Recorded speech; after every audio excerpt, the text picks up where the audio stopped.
Caroline a dit un goal. Oh, c'est magnifique. Superbe frappe de gauche qui trouve la lucarne. L'équipe de Colomossi qui met 4-1, donc Pisino, c'est goal. Superbe frappe en pied de Pisino croisé. Et le connaît l'ONU également, c'est finalement l'ONU qui s'élève et qui marque. Oh, c'est splendide. Magnifique réussite de Nicolas Lonneux qui marque le 3-0. Un coup franc. Alors Pierre-Yves, tu es l'entraîneur de la première équipe de FC Colomossi. Ça fait 21 ans exactement que tu entraînes cette équipe. Est-ce que tu peux nous expliquer comment a commencé cette magnifique aventure ? L'aventure a commencé puisque j'étais à ma dernière année de joueur en première équipe.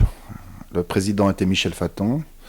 Et comme Raoul Noguez, entraîneur de la première équipe, avait décidé d'arrêter, Michel a pris entre guillemets la décision de me demander si j'étais intéressé pour la première équipe. Il ne m'a même pas demandé si j'étais intéressé, il m'a dit que je prendrais la première équipe.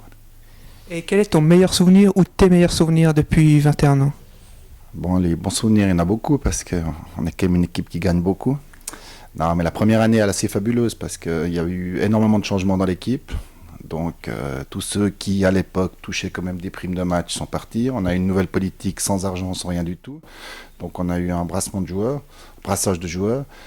Et cette première année, beaucoup de journalistes, entre guillemets, qui suivaient un petit peu la deuxième ligue, nous donnaient relégués. Et on a fait le titre devant l'équipe de Mérin, de Castella. Ça, c'était une super souvenir. Ton équipe vient de finir une série de matchs de préparation, donc de 7 matchs exactement, dont 3 victoires et 4 défaites. Ton équipe a montré une bonne performance contre Mérin et Terre Sainte. Des deux équipes de Première Ligue, qu'est-ce qui a manqué à ton équipe pour passer les pots justement ? Non, je pense que dans ces 2 matchs, là, on fait 2 bons matchs. Je pense que le résultat final, pas trop important pour moi, puis c'est des matchs amicaux et je pense qu'on aurait très bien pu les gagner les 2. Donc c'est plutôt sur la manière et puis le contenu du match, je suis satisfait. Mais il ne faut pas oublier qu'on a perdu contre les moins de 21 samedi passé. Ça nous fait quand même redescendre un tout petit peu de notre nuage et puis nous remettre un petit peu à notre place en se disant que si on n'est pas à 100% tous les matchs, on ne sera pas meilleur que les autres. Suite à ces matchs de préparation, tu as pu tester 2 nouveaux joueurs qui sont arrivés, donc Yacine et Bastien, qui a permis justement de densifier le milieu de terrain. Oui, on avait besoin de joueurs dans ce secteur-là, puisque quand même Quilez, qui est à disposition, est quand même un petit peu à l'écart, puisqu'il s'entraîne maintenant de moins en moins avec nous et joue le championnat senior. Et Pisino a des graves problèmes de genoux, donc il fallait quand même penser à densifier ce milieu de terrain par des autres joueurs. Donc cet apport de ces 2 joueurs va dans ce sens-là. Maintenant, donc, après un excellent premier tour de tes hommes, avec une 4e place à la clé, le championnat reprend dimanche donc, contre le FC Vernier qui est en bas de classement, donc, qui lutte contre la relégation. Au-delà de ce contexte, il faudra sûrement se méfier contre ce match contre justement une équipe mal classée. Comment sens-tu ton équipe 4 jours avant la reprise du championnat du 2e tour ? Bon, et on a tout à perdre dans ce match, il est clair. Vernier joue sa peau, donc ils ne sont pas favoris. On est quand même 4e du classement, donc la pression va être sur nous, entre guillemets, puisqu'on est favoris. Mais la pression, elle est malgré tout sur Vernier qui doit se sauver. Mais ces équipes qui doivent se sauver, c'est les plus dangereuses, parce qu'elles se battent pour sauver leur peau. Et inévitablement, je pense qu'elles jouent leur va-tout, surtout au début du 2e tour, quand il y a encore des possibilités de se sauver. Donc nous, on doit être très vigilants, rentrer dans le match à 200%, et on verra après comment ça se déroule. Donc on attend un grand collet au 2e tour. J'espère un bon collet en tout cas qui garde ses mentalités de gagneur, ça c'est clair.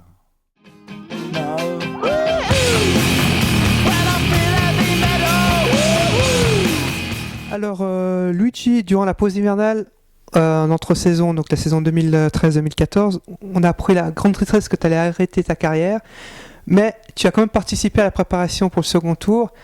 L'heure de raccrocher tes crampons n'a pas encore sonné. Oui, c'est à peu près ça.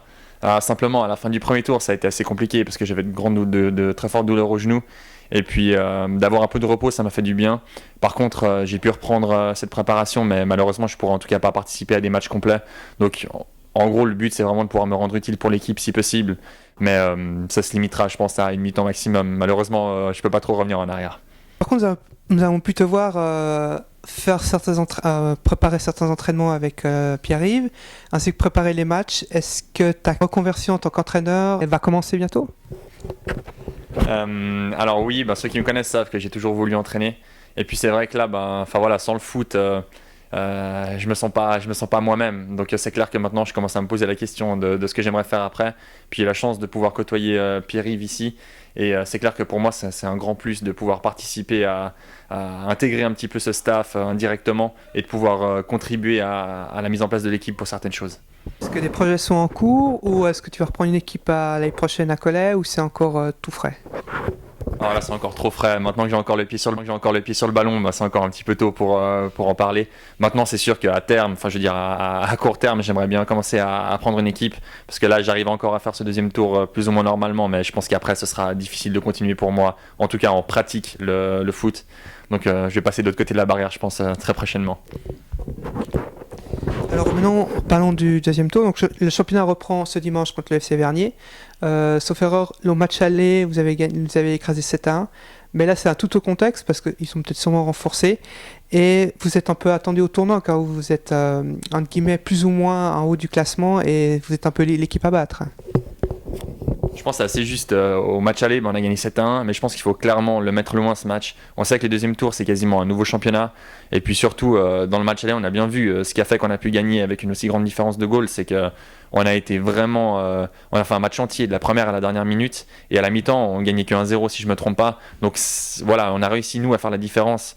Mais faut pas croire que ça va être facile parce que ce sera loin d'être le cas. Donc c'est même plutôt un match piège. Je pense qu'il faut vraiment sortir de notre esprit le match du premier tour.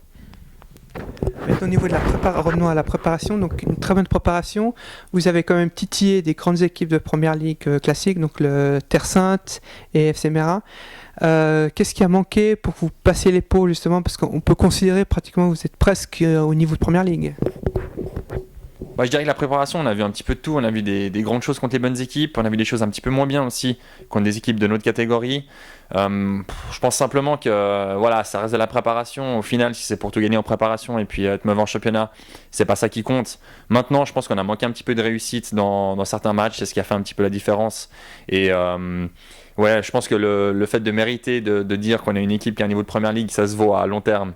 Et pas forcément juste sur des matchs de préparation. Donc je pense que c'est à nous de montrer au deuxième tour qu'on aurait ce niveau-là. Donc revenons au niveau personnel. Est-ce que tu peux te présenter au niveau de ta carrière footballistique? Alors, carrière footballistique, j'ai fait ma formation au Servette. Ensuite, j'ai joué au FC Ballman Challenge League. Pour être passé ensuite au Stade Lyonnais, puis à Étoile Carouge en première ligue où j'ai fait une bonne partie de ma carrière d'actif. Et ensuite, j'ai rejoint le Cholet Bossy. J'ai essayé de lever un petit peu le pied. Donc voilà, ça se résume. Je suis plutôt un clubiste. J'aime bien rester dans un endroit assez longtemps. Donc je pense que ça se voit dans les clubs que j'ai fréquentés.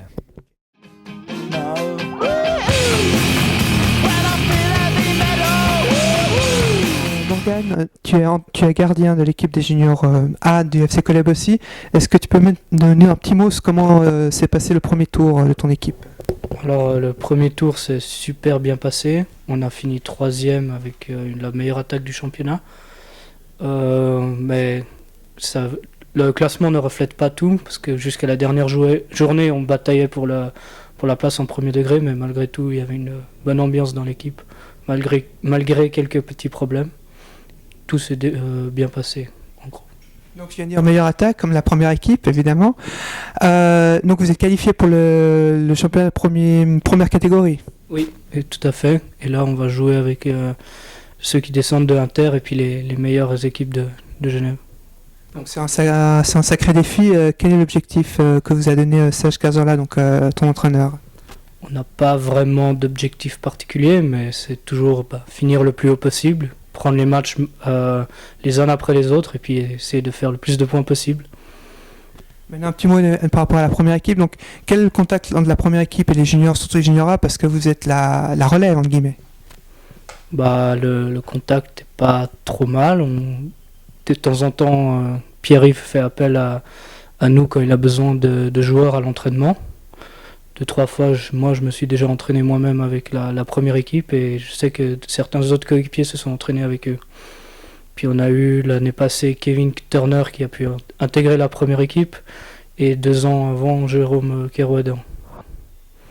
Donc 2 joueurs qui sont la source de l'UFC Cholet Bossy. Tu es le gardien, est-ce que tu penses que tu es la relève? La relève, je ne pense pas, parce que Mehdi, on ne sait jamais quand il terminera.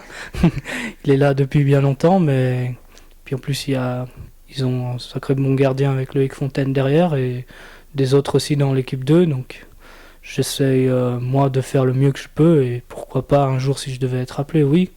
Mais la relève, je ne pense pas que je suis là. Il y a d'autres avant moi.